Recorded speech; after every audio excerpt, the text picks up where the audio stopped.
Good morning, good morning. లేదు sir, ఇంకా అసలు 2 రోజుల నుండి కూడా ఇంకా మన బండి ఎడుతుందంటే వస్తారా అని నాకేంది.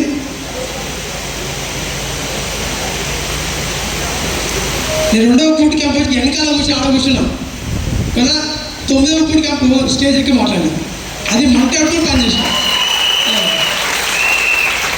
ఏదైనా మనుషులో మార్పు రాకపోతే సమాజంలో గుర్తింపు ఉండదు. మీకన్నా ఎక్కువ కసి ఆకలి అన్నాడు కాబట్టి ఆఖరికి అన్ని తూళ్ళు వచ్చి లాస్ట్ అవకాశం వెస్టీజ్.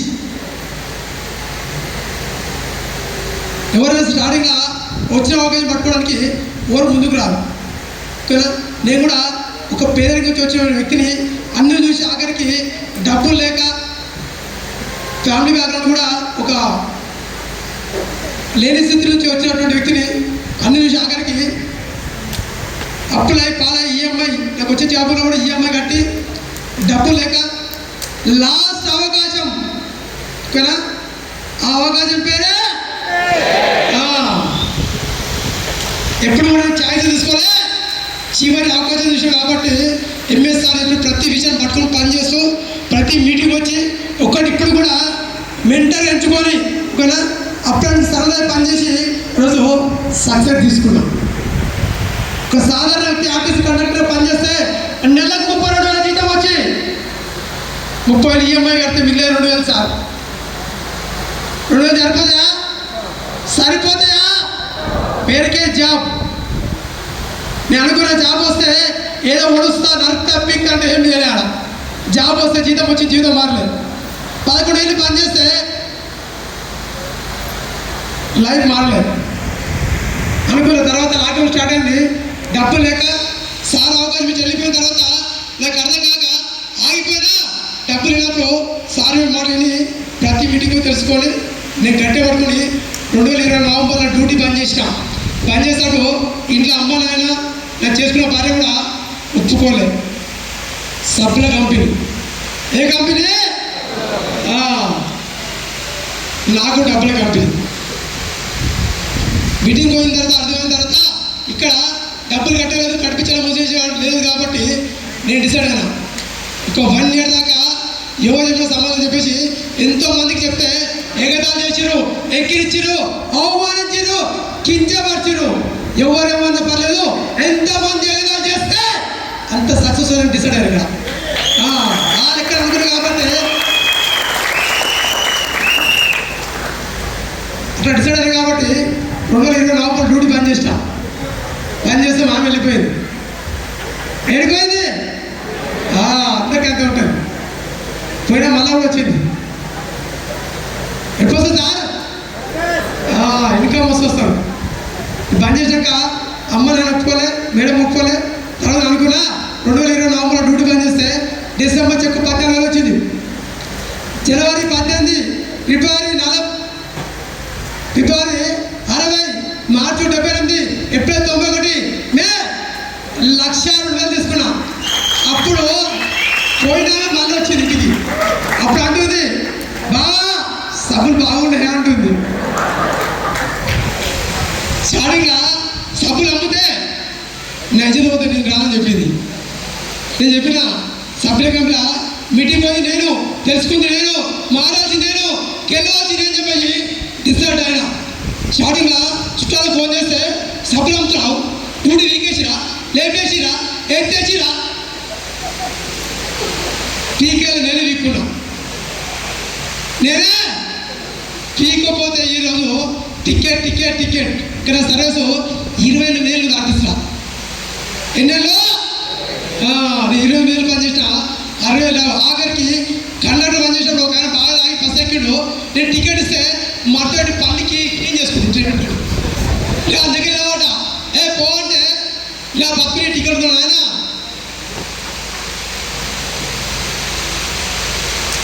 గవర్నమెంట్ జాబ్ అయినా కూడా టైం టార్గెట్ బాస్ అని ఉంటుంది. కానీ టైం లేదు, టార్గెట్ లేదు, బాస్ పెట్టుకోలేదు. కారణం ఏంటంటే ఇక్కడ జనాలు నమ్మరు. చుట్టాలు రారు, దోస్తాలు రారు, నీకెవ్వరు రారు, నీకు లేనోళ్ళు నీకు గానోళ్ళు వాళ్ళని ఎవరు జడ్జ్ చేస్తారు కదా. బీపడం మా చుట్టం కాదు.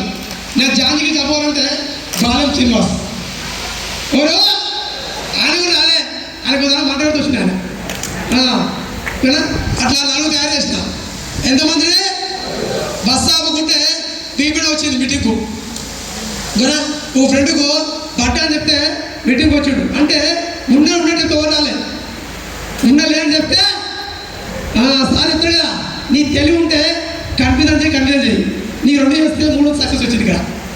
ఎస్ సార్ నో పట్టుకొని ₹1,00,000 చెక్ అయిన తర్వాత కొడుకు పని చేసిన, కొడుకు పని చేసిన తర్వాత నాకు కనిపించింది 1,02,000, 1,36,000, 1,78,000, 1,79,000, 2,05,000, 2,06,000, 2,21,000, 2,22,000 ఓకే.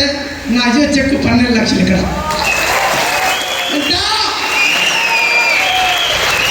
12 సార్లు ఫెయిల్ అయితే వచ్చే చెక్ 12 లక్షలు. Yes sir no. నా కింద టీచర్లు, కానిస్టేబుల్, కండక్టర్లు, ఎస్ఐఎల్సి అందరూ నేను ఒక్కటి డిసైడ్ అయితే ఇంతమంది వచ్చారు. అందుకే నువ్వు కూడా ఒక్కటి డిసైడ్గా 1 year సాక్రిఫైస్ చేయి, కొన్ని త్యాగాలు చేయి. ఇలా స్టార్టింగ్లో అందరిని ఎగతాలు చేస్తారు, ఎక్కిరిస్తారు, అవమానిస్తారు, కించపడతారు, కానీ తక్కువ లేబడితే నీ తర్వాత వచ్చే సక్సెస్. Yes sir no. దీనికోసం మనం తాగాం. జాబ్ చేస్తే ఇంటానికి చిరిపోలేదు సార్, మా భార్యకి చిరిపోయలే. నేను తిట్టుకున్నా సార్, ఇంత బతికి ఇంటానికి చిరిపోయి తిట్టుకున్నా. ఇలా ఆ రోజు తిట్టుకొని మాట్లాడుకునే రోజు ఆమె బర్త్డే గిఫ్ట్ ₹1,00,000 ఇల్లు కట్టించాను. ఏదైనా ఉండాలి ఇక్కడ. మా చెల్లెల పెళ్ళికి 2 ఎకరాల భూమి మీద 2020 ఎకరం 10 లక్షలే కదా. 2 ఎకరాల మీద ఆ రోజు ఊర మొత్తం తిట్టారు. నువ్వు అమ్ముకున్నావు, ఏ పోతావు అట్టే పోతావు. వాళ్ళు అమ్ముకున్నా వెనకాల ఏముంది ఎక్కడైతే అమ్మినో అది కాదు. దానికి 4 ఇంత రెంటు మెయిన్ రోడ్ మీద 2 ఎకరాలు, కోరుపల్లి దగ్గర 2 ఎకరాలు ఉంటాం. ఎంత 4 కాదు వేస్టీజ్. ప్రతి ఒక్కరు పట్టుకోండి, ప్రతి మీటింగ్ రండి ఓకేనా. ఈరోజు కూడా నా అండర్ 600 మందికి డబ్బులు ఇప్పిస్తూ ఓకేనా. ఇప్పటికి 5 నెలల 3,70,00,000 సంపాదించుకున్నాం. ఎంత సార్? నా స్థాయి అది కాదు చెప్తున్నా. ఇలా దేవుడు నాకు ఇచ్చే మంచి అవకాశం. మై మెంటర్, మై గాడ్ ఆయన ఎంఎస్ఆర్, ఆయన అమ్మని చెప్పేసినందుకు వాళ్ళకు ప్రతిసారి దండం తప్పలేదు. ఎందుకంటే ఇలా ఈరోజు అమ్మని లేకపోతే, ఎంఎస్ఆర్ లేకపోతే నేను కూడా ఒక సాధారణ వ్యక్తిని ఎర్ర బస్ ఎక్కి టికెట్ ఇచ్చే సాధించి ఏరోప్లేన్ ఎక్కి ఎంజాయ్ చేసి సాధించి వచ్చినట్టే నాది కాదు. అందరికి ఒకే విధంగా ఏంటంటే అవకాశం కొంచెం తిరుగుతుంది, కానీ చూసే విధానం లేదు. చుట్టాలు రాలే, ఇప్పుడు వస్తుంది మా చుట్టాలు. వీళ్ళు మా బొమ్మని ఫోన్ చేసి ఇల్లు కడుతుండో 2 అన్నాడు. 2 ఇవ్వాలంటే సభలకు వస్తానని చెప్పిన.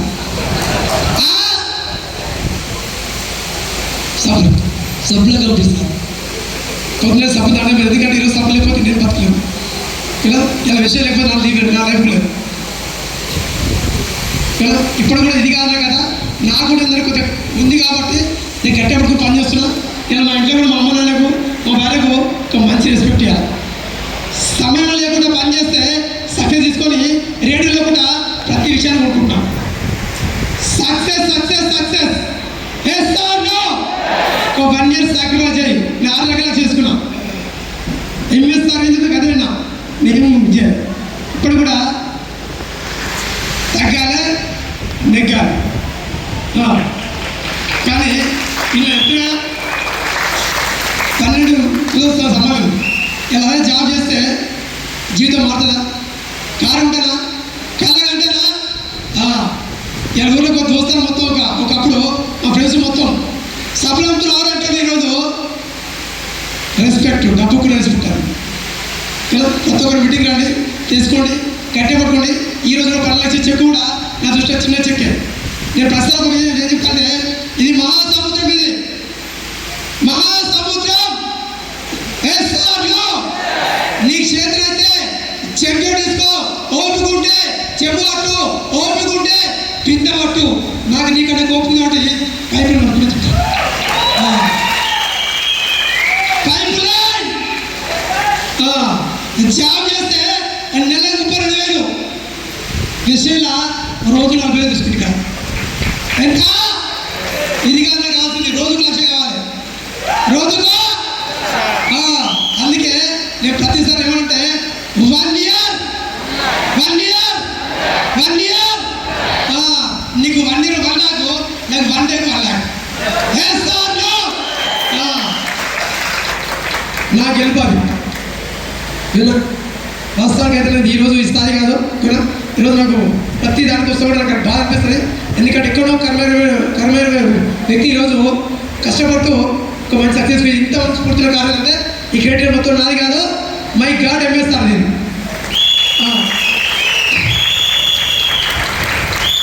ఒక శిల్పాన్ని చెక్కి ఆకారం తయారు చేసినటువంటి మై గాడ్ ఎంఎస్ సార్. మీకు కూడా అందరు కూడా ఒక అప్లైన్ రెస్పెక్ట్ చేయండి, ఎవరు రెస్పెక్ట్ చేయండి. నోరు మంచి అయితే మీ దగ్గర ఎంతమంది నోరు మంచిగా చూసుకోండి. ఇంతున్న వాళ్ళ దగ్గర ఏం లేదు, మూసుకొని పని చేసుకుని 10 మందికి అయిపోయారు. అవన్నీ మాట్లాడతాయి కదా. ఇక్కడ చాలా మంది బయట ఎంతో మాట్లాడు నచ్చరానే నేను తోతులు మాట్లాడు, దాని తర్వాత ఈ తొండగా అయిందని ఏమన్నా ఇట్లా 12 లక్షలు మూసుకొని పని చేస్తారు. కాదంటే 12 కాస్త 20 పోవాలంటే తగ్గాలి ఏం కదా. అంతిమంగా నువ్వు ఏం పని చేసినా డబ్బే కావాలి. టీచర్ పని చేసేది డబ్బు కోసమే, డాక్టర్ పని చేసేది డబ్బు కోసమే, యాక్టర్ పని చేసేది డబ్బు కోసమే, నువ్వు పని చేసేది డబ్బు కోసమే, నేను పని చేసేది ఆ డబ్బు ఇక్కడ పుష్కలంగా ఉంది. భూమి మీద ఎంత ఉందో 1 సంవత్సరం సాక్రిఫైస్ చేయి, నీ పిల్లలు అడిగిన దానికి ఇవ్వండి. ఇలా మంచి కారు, మంచి ఇల్లు, మంచి ల్యాండ్ అన్నీ ఉన్నాయి. అన్నీ కాదు ఇప్పుడు నేను 20 గంటల బాగా కొంతమంది గెలిపే ఉద్యోగం పనిచేస్తున్నాను. కానీ ప్రతిసారి మెసేజ్ పెట్టడానికి నేను నిలబడి కట్టుబడి పనిచేస్తున్నా. నాతో పాటు 100 మందికి లక్ష ఇప్పాలి, 100 మందికి కారు ఇప్పాలి, 100 మందికి ఇల్లు కట్టాలి.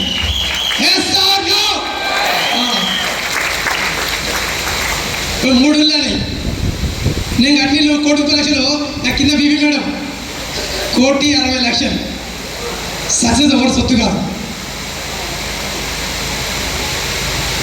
అందరు మీటింగ్ పెడతారు వేసుకోండి ఓకేనా. అప్పుడే ఎందుకంటే చెప్తున్నా చుట్టాలు సున్న పెడతారు బయటలో. అందుకే మా చుట్టాలు 400 మంది, నా చుట్టాలు 40,000 మంది వస్తారు ఈరోజు. నేను సారీ చెప్తున్నా. నేను నెక్స్ట్ వచ్చిన డ్రీమ్ హౌస్ ఏంటంటే ఆల్రెడీ డ్రీమ్ హౌస్ అయిపోయింది, నెక్స్ట్ ఫామ్ హౌస్ ఉంది. 2 ఎకరాలు తీసుకున్నా, అలా దావా చేస్తా. ఈ చుట్టాలు మొత్తం అన్నం పెడతా, తీసుకాడ చేస్తా. ఎందుకంటే నా ఊరు జనాభా 14,000 మంది. ఎంతమంది? నా జనాభా 40,000 మంది. ఈ ఊరు మొత్తం ఆడుకొస్తే ఆ ఊరు మొత్తం షేక్ కావాలి. ఎందుకంటే నాకుంది వెనకాలంటే ఎస్సీ ఫ్యామిలీ. చూసే బ్యాచ్ వేరు, చేసే బ్యాచ్ వేరు. అందుకే ప్రతి ఒక్కరు రండి, నాతో పాటు జర్నీ అండి. నేను చెప్తున్నా ఇప్పుడు కూడా మీకు సపోర్ట్ అడిగి రెడీ ఉన్నా, సక్సెస్ మీటింగ్ రెడీ ఉన్నా. ప్రతి మీటింగ్ రండి. వీళ్ళు ఒక్కటే మీటింగ్ రావాలి, రోడ్డు వాడుకోవాలి. దాంతోపాటు అప్లై చెప్పే మాట అంతే. గట్టిగా పట్టుకోండి. 1 year అది రోజుకు 100 సార్లు అండి. రోజుకు బయట ప్లాన్ చెప్తే ఆడేమన్నా సరే లచ్చను అంటే లచ్చను ఆడ తర్వాత అనుకుంటే పిచ్చి వార్త ఇచ్చేది ఇక్కడ. నాకు పిచ్చి వార్త ఏమైనా ఇప్పుడు ఏమైనా ఇప్పుడు హాస్పిటల్ ఆడుతావు ఆయన దావా చేస్తే నువ్వే ముందు ఇప్పుడు ఒకప్పుడు ఫోన్ చేసి కట్ చేశారు. ఎందుకంటే ఎన్నికల డబ్బు తీసి చాలా రెస్పెక్ట్ వచ్చింది. మంచి అవకాశం అండి. గట్టిగా పట్టుకోండి. ప్రతి ఒక్కరు మీటింగ్ రండి. ప్రతి ఒక్కరు సత్య తీసుకొని కోరుకుంటూ thank you sir. Thank you.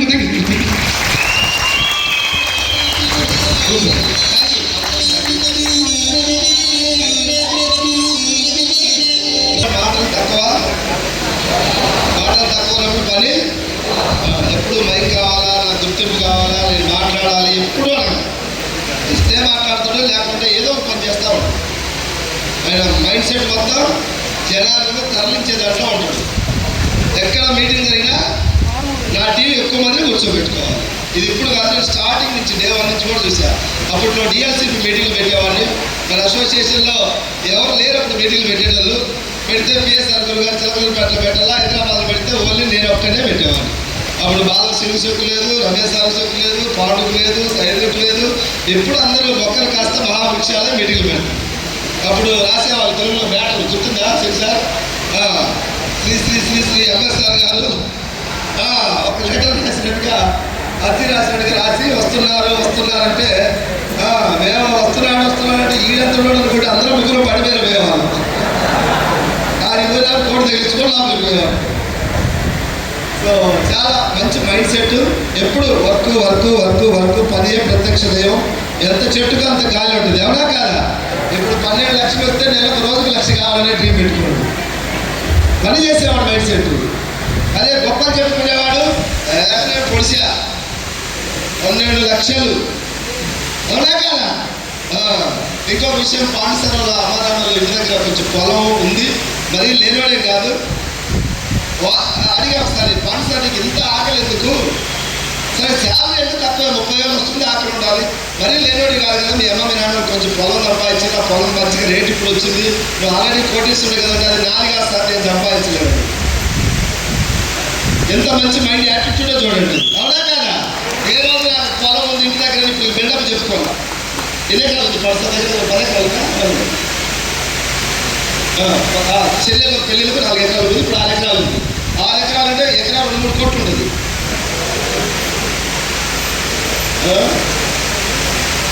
అది నాది కాదు, ఒకటే మాట, ఎంత తెలివైన మాట చూడండి ఒకసారి. నాది కాదు అనబట్టి అది కష్టం పని చేసిండు. నేనే మొత్తం బిల్డప్ కొట్టుకుంటే పని చేయబోతున్నాం. అందుకే అందరం కూడా సాధించిన దానిని చూసి పెద్దగా సంతృప్తి చెందకుండా హ్యాపీ, బట్ ఇంకా కొంత చేద్దాం. ఈయనకి ఈ ఆకలి లేకపోతే ఈయనకేం కాదు, ఈయన టీంలో వచ్చిన వాళ్ళు కొద్దిగా అన్యాయం జరిగింది. నేను ఇల్లు కట్టుకున్నాడు, ఎంతో కొంత ఇప్పుడు పని చేయకుండా ఒక 6 లక్షలు 7 ప్రతి నెల వస్తూనే ఉంటుంది దానికి. ఈయనకేం కాదు, కానీ నేను పని చేయకపోతే చాలా మంది పేద బిడ్డలకు అన్యాయం జరుగుతుంది. అందుకోసం ఇప్పుడు కష్టపడి పనిచేస్తాం. మీరందరూ కూడా మన భావితరాల కోసం, మన టీంలో వచ్చిన వాళ్ళ గెలుపు కోసం మనం పనిచేస్తాం. ఓకేనా? ఆ మైండ్ సెట్ మన ఎస్టీలో మాత్రమే ఉంది, బయట ఎక్కడా ఉండదు. బయట నా కడుపు నిండిందంటే నేను హ్యాపీగా వేసేసుకుని పడుకోవాలి. కానీ మన అసోసియేషన్లో పడుకోవడానికి రైట్ లేదు, అందరూ పోరాడే మైండ్ సెట్ అది వచ్చుకున్నాం. బాగుందా లేదా? అందుకే మీరు సక్సెస్ అయ్యేదాకా మేము నిద్రపోము, మిమ్మల్ని నిద్రపోతుంది.